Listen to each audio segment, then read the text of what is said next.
Alright. No need for that nervous fidgeting. You'd think someone was about to critique your soul rather than a couple of canvases. Though honestly, some days it feels like they are the same thing. Especially around here. This place has seen enough tortured souls trying to coax beauty from their insides that I might as well have an honorary doctorate in existential angst. But hey, at least you're not wearing a beret and brooding over espresso. Yet. Alright, let's see. This one's definitely going up by the window. So much light catches those greens in the leaves. Makes them almost luminescent. It's like you captured a hidden firefly glow or something. Oh? You never thought of it that way before? Well, I think it works on so many levels, actually. There's the obvious brushstrokes, just beautiful control.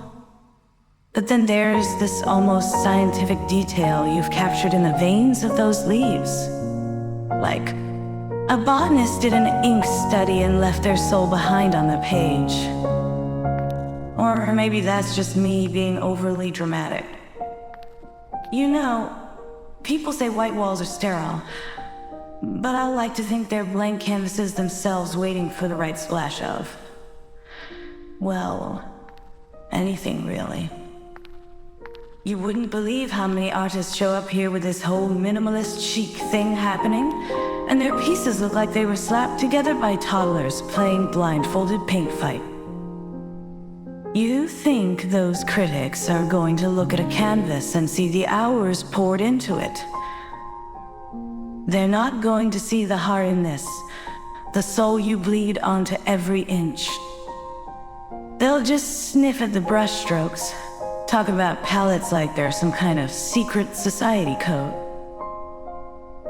I saw those photos you sent, and they just sang to me. They weren't polished, not by any stretch, but there was something raw about them. Like someone ripped a piece of their soul onto canvas and hoped for the best. And that's what people want to see these days, isn't it? Something real, something honest. Even if it means risking some bad reviews along the way. Speaking of which, did I ever tell you about the guy who painted his goldfish in a tutu? No? Well, it was, in its own weird way, a masterpiece. It wasn't technically brilliant or anything, but there was this heartbreaking sincerity to it. Like he poured every ounce of love and fear and hope for his little fish into that single brushstroke. It flopped spectacularly with the critics. They called it a pathetic attempt at anthropomorphism, and some other fancy word I still haven't quite figured out how to pronounce. But then there was this one woman. She just stood there staring at the thing for like 5 minutes straight, eyes all wet. Then she turned to me, wiped a tear off her cheek and said, he loved his fish. And you know what? She was right. Sometimes that's enough, isn't it? To make someone feel something. To remind them of their own messy, beautiful chaos. That's the kind of stuff that sticks with you long after you leave a gallery. Not just the pretty pictures, the ones that bite back and leave a mark. So, where were we? Ah, yes. I can tell you what this one's whispering about. That quiet desperation you get when inspiration strikes on a Tuesday afternoon. and your bank account says otherwise. I see that in those strokes right there in the curve of that branch. Almost like it's trying to climb out of its own shadow. Maybe just a little bit that, hey, maybe you need someone else who gets it, you know? Someone who doesn't see your work as a bunch of paint on canvases and more like the map to some secret garden only you have access to. Don't get me wrong, those critics are good for something. They keep the prices down. You really think so? I wouldn't want to oversell myself now, but there is a certain magnetism about knowing what makes you tick. Like finding the missing puzzle piece that suddenly explains everything else in the picture. You've got this intensity in your eyes, though. Like when I ask about the inspiration for those cityscapes and you start talking about urban decay being a metaphor for the human condition. Which it is, by the way. But maybe save that one for the catalog copy. Oh, honey, don't look so wounded. It's like watching a kitten try to box with a bulldog. Adorable, but ultimately unproductive. Besides, I'm doing you a favor. Imagine showing up here all slicked back and pretentious, talking about the luminescent angst of the urban proletariat. And then I'd have to tell you to tone it down, wouldn't I? Might as well rip off that Band-Aid now and get it over with. What do you mean? You think I'm being too harsh? Maybe it's just my way of keeping things interesting. You know, a little bit of calculated chaos. Besides, I wouldn't want to be predictable, would I? That wouldn't do for an art gallery owner. We need a certain mystique. You know what I mean? Oh, absolutely. I can't have everyone wandering in here thinking they can just waltz through and snag some masterpiece. It takes more than that to get their hands on something special, don't you think? If you can convince people to look at something as mundane as tangled wire and suddenly feel like they need therapy, well, then maybe you really have something special brewing there. That ability to make them feel something, anything. That's more valuable than any fancy technique or $5 art school diploma. It's about leaving a mark on someone, even if it's just a tiny prickle of curiosity that sends them home and makes them think twice about the way they tie their shoelaces. Exactly. You gotta earn it. But hey, maybe I'm just saying all this because I need someone around who appreciates the finer points. Like a perfectly hung piece of art in an appropriately dimly lit room, or a subtle rustle of silk against velvet when you walk past that Renoir on loan from Mrs. Hawthorne. It's all about the details, isn't it? You know, I once had this friend who swore she could tell the entire arc of a person's life by looking at how they hung up a coat. She was definitely onto something there. Or maybe she just drank too much wine at gallery openings. Either way, it made for some fascinating dinner parties. That's what I like to hear. Someone who gets it. Not just the paintings themselves, but the way they breathe with the space around them. The hushed conversations between strangers who find a common ground in appreciating something beautiful. Even the smell of old wood polish and linseed oil mixed with that faint hint of dust. It's all part of it. Oh, I wouldn't go so far as to call it romantic, But there's definitely an undeniable magnetism about a space where people come looking for something more than just a fleeting distraction from their day-to-day lives. You know what I mean? There's a flicker of vulnerability in wanting to be moved by something. Something that speaks to you on some deeper level, even if you can't quite articulate it. Well, maybe I should be more precise then. There is definitely a certain intimacy about it all. It's not just the hushed tones and soft light, but the way people seem to lean a little closer when they look at something that truly touches them.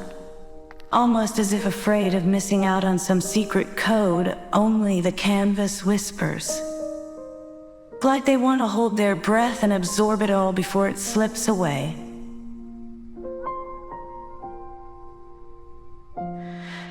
That's exactly what I mean. It's like a silent conversation happening in here every single day, even when there isn't another soul on the floor.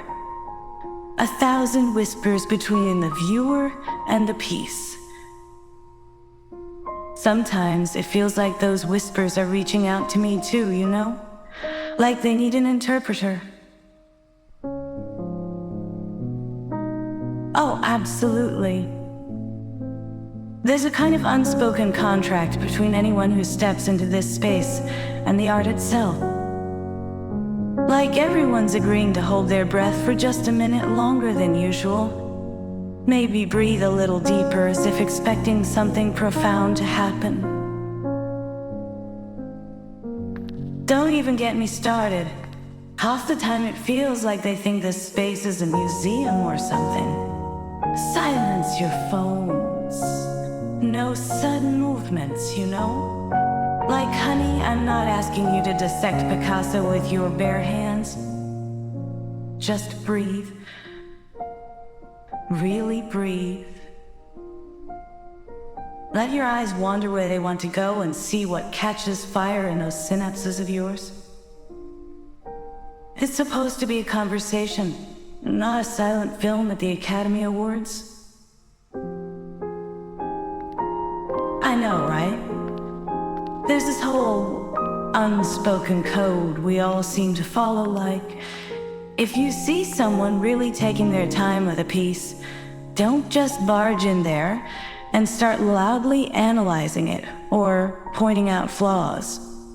You just kind of hold your breath with them for a few seconds longer than necessary. Maybe nod your head discreetly as if acknowledging the secret pact we've all sworn to uphold. Well, you know what they say. Art imitates life, and life imitates bad lighting in a cramped gallery. You can only control so much, right? But sometimes those imperfections, they add character. It's like that little dent in the corner of one of your canvases. Almost looks intentional. Like you were trying to tell us something about imperfection being part of the whole beauty of things. Don't tell me you're blushing. You look like one of those Renaissance cherubs they used to paint on wedding cakes. All chubby cheeks and wings that probably wouldn't get them very far in a real windstorm. It suits you, though. So, what's that piece over there?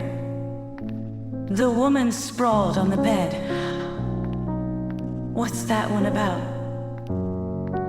She looks like she's trying to disappear into the sheets, doesn't she? Except there's something about those hands reaching out from beneath the blanket. Something almost frantic about them. Like she's not just trying to hide, but maybe trying to be found. It's funny. There are so many ways to paint a woman naked, and yet you chose this angle. It's almost like she's daring the viewer to step into that space with her. And then there are those shadows. The ones pooling around her legs and disappearing under the edge of the mattress. They're doing a damned good job hiding something. You see those shadows under the bed? Those are where I bet your real stories live. The ones about stolen glances and whispers in crowded rooms. The ones about bodies pressed together too close for comfort. And then that flicker of panic when someone catches you both staring like that. You know, those kinds of stories that stick to your skin even after they've faded away. And maybe that's what makes this gallery so perfect for you. It doesn't just allow all that darkness in. It begs for it. It demands it. That's why I wanted you here. Because if anyone can find the beauty in those shadows, make them sing with enough power to wake everyone else up from their sterile little dreams, it's going to be you. Don't play coy with me now. You know I can tell when someone's got something simmering just beneath the surface. Well, let's just say I prefer you not to get so worked up over my vocabulary choices. You know, you could just say, sexy. It's not like I haven't heard that word applied to art, especially when someone wants to justify charging an extra 5 figures for a painting of a bowl of fruit. But no, you have to go all poetic on me, like we're in some dusty attic trying to decipher the secret love letters of Baudelaire and his muse while dodging cobwebs and the occasional bat. Oh, come now. Don't act so innocent. Don't tell me you haven't caught yourself staring a little too long at some forbidden brushstroke.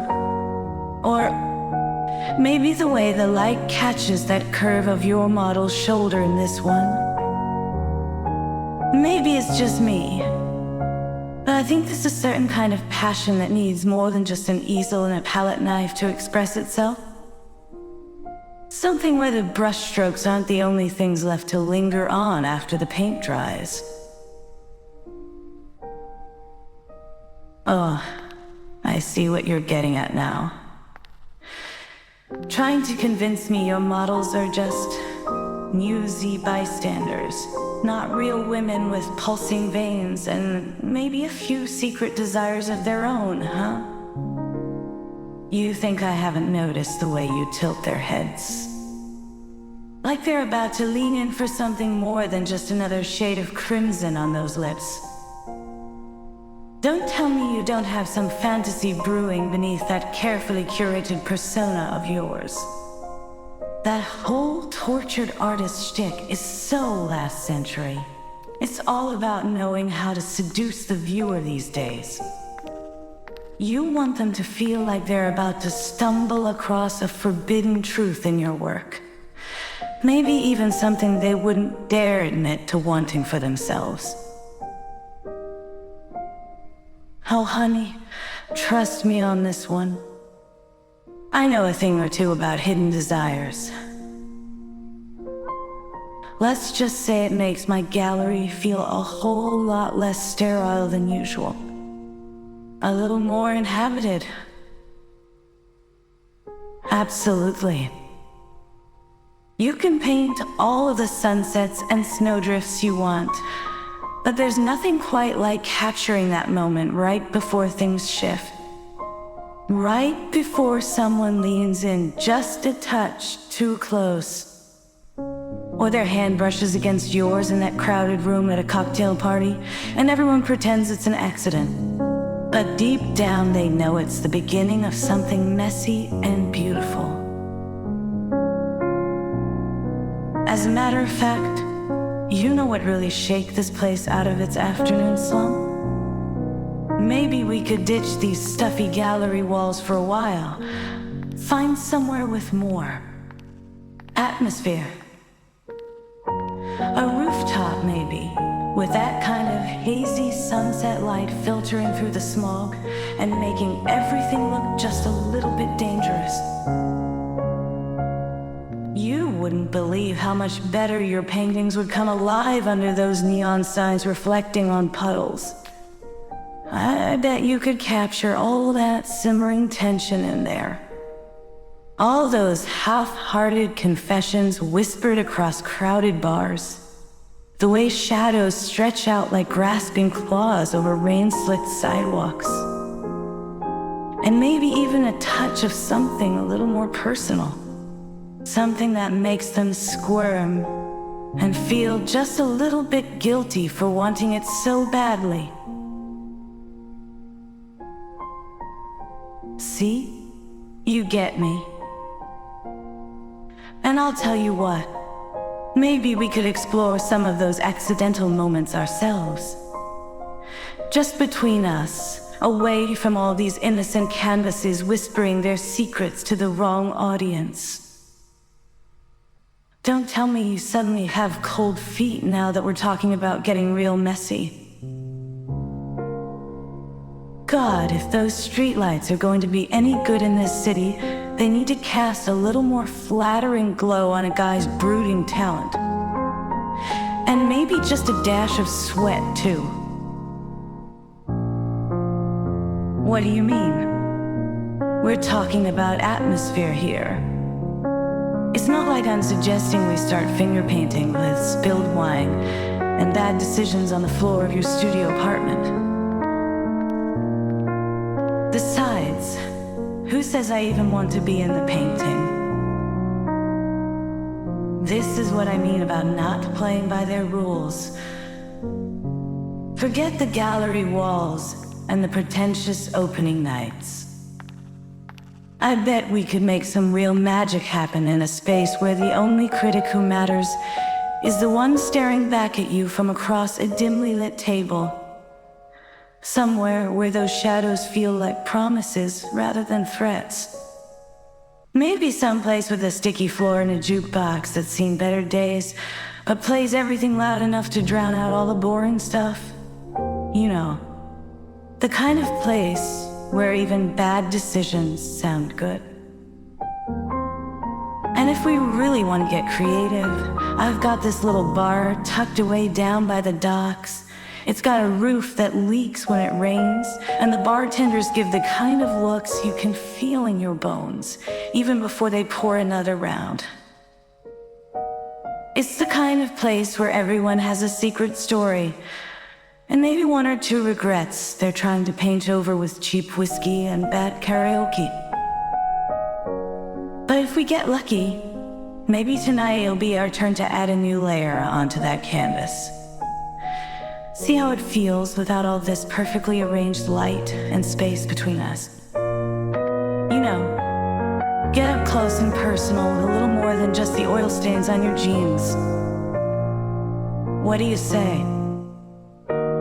Think you can handle someone who knows how to make even the most mundane brushstrokes look like sin?